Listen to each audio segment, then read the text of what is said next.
ये ऐसा है जैसे कप्तान अपनी नाव से कूदते हुए चिल्ला रहा हो कि उसे अब समुद्र की परवाह नहीं, और अगले ही पल पानी में डूबते हुए आदेश दे रहा हो कि पूरे समुद्र को सुखा दिया जाए। ये बहुत ही सटीक एनालॉजी है।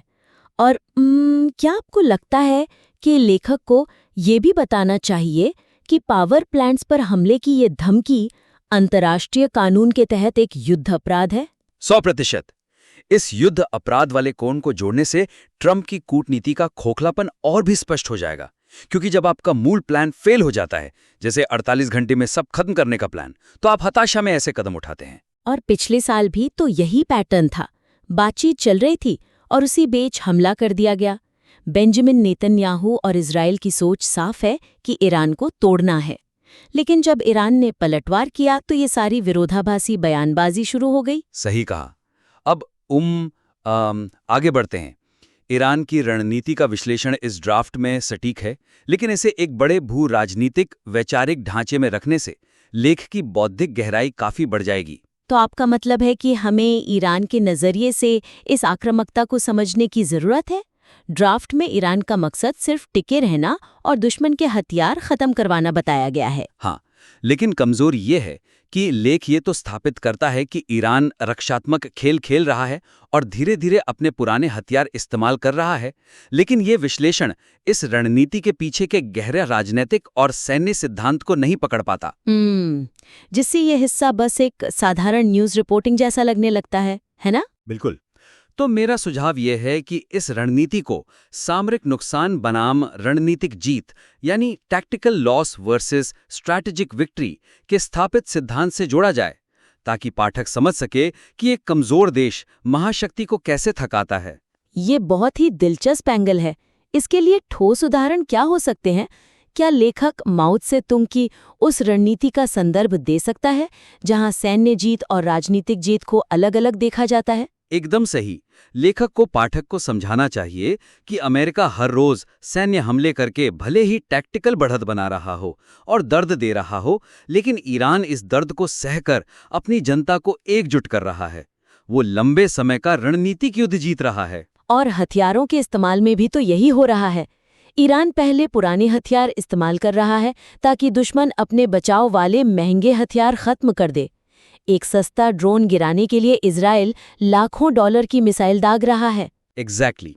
और इसी बिंदु को आगे बढ़ाते हुए एक और उदाहरण जोड़ा जा सकता है।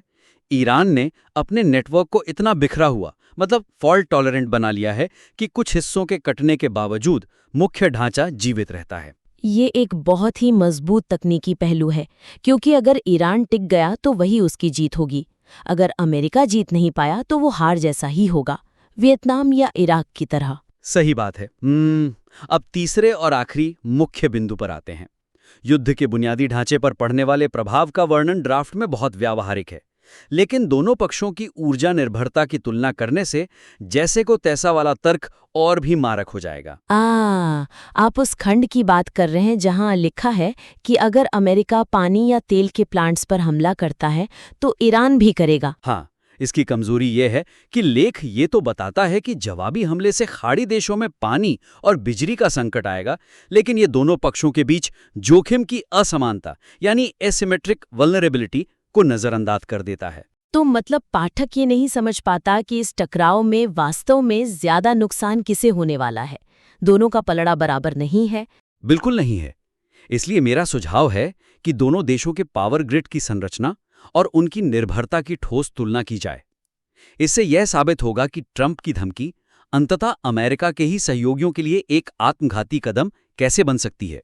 इसके लिए हम किन आंकड़ों का उदाहरण दे सकते हैं, क्योंकि बिना डेटा के ये बात भी हवाई लगेगी। लेखक को ये तथ्य शामिल करना चाहिए कि ईरान का पावर सिस्टम बहुत अधिक विकेंद्रीकृत है। उनके सबसे बड़े पावर प्लांट से केवल 4% ऊर्जा आती है, इसलिए एकाध हमले से देश नहीं रुकेगा। ओह अच्छा। और इसके विपरीत इजराइल की स्थिति क्या है? इजराइल का सबसे बड़ा पावर प्लांट उनके 20 से 25% बिजली उत्पन्न करता है। इस आंकड़े को जोड़ने से पाठक तुरंत समझ जाएगा कि जैसे को तैसा वाली नीति में इजराइल कितने कमजोर लक्ष्य पर बैठा है। बाप रे, ये तो बहुत बड़ा अंतर है। और सिर्फ बिजली ही नहीं, खाड़ी के डीसैलिनेशन प्लांट्स भी तो बहुत कमजोर लक्ष्य है। एग्जैक्टली। खाड़ी देश पीने के पानी के लिए पूरी तरह उन्हीं डिसैलिनेशन प्लांट्स पर निर्भर हैं। अगर वहां हमला होता है तो लाखों लोगों के साथ साथ वहां रह रहे भारतीयों पर भी सीधा असर पड़ेगा। और इसका असर तो पूरी दुनिया की अर्थव्यवस्था पर पड़ेगा।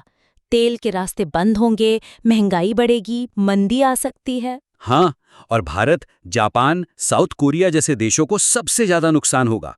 गैस की कमी से खाद का उत्पादन गिरेगा, जिसका असर अगले साल की खेती और खाने की उपलब्धता पर पड़ेगा। कतर की गैस फैक्ट्री को ठीक होने में कई साल लग सकते हैं। तो क्या इस जानकारी से पाठक के मन में ये सवाल नहीं उठना चाहिए कि क्या अमेरिका अपनी जिद में जानबूझकर अपने ही सहयोगियों को विनाश की ओर धकेल रहा है? बिल्कुल, उठना चाहिए।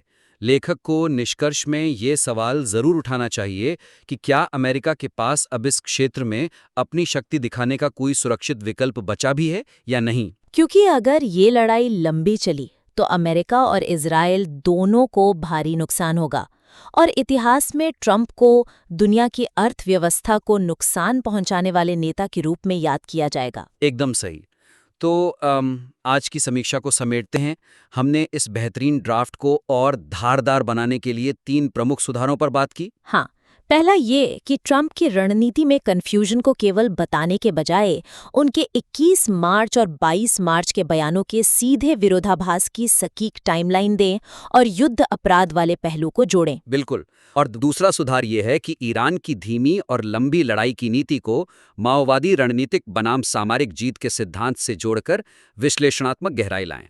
और तीसरा सबसे अहम सुधार, जैसे को तैसा वाले हिस्से में ईरान की 4% और इजराइल की 25% ऊर्जा निर्भरता के ठोस आंकड़े डालें ताकि जोखिम की असमानता स्पष्ट हो सके। सही कहा।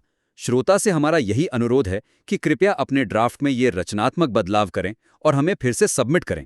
हाँ, आपके काम को और बेहतर बनाने में मदद करना हमें हमेशा अच्छा लगता है। बिल्कुल।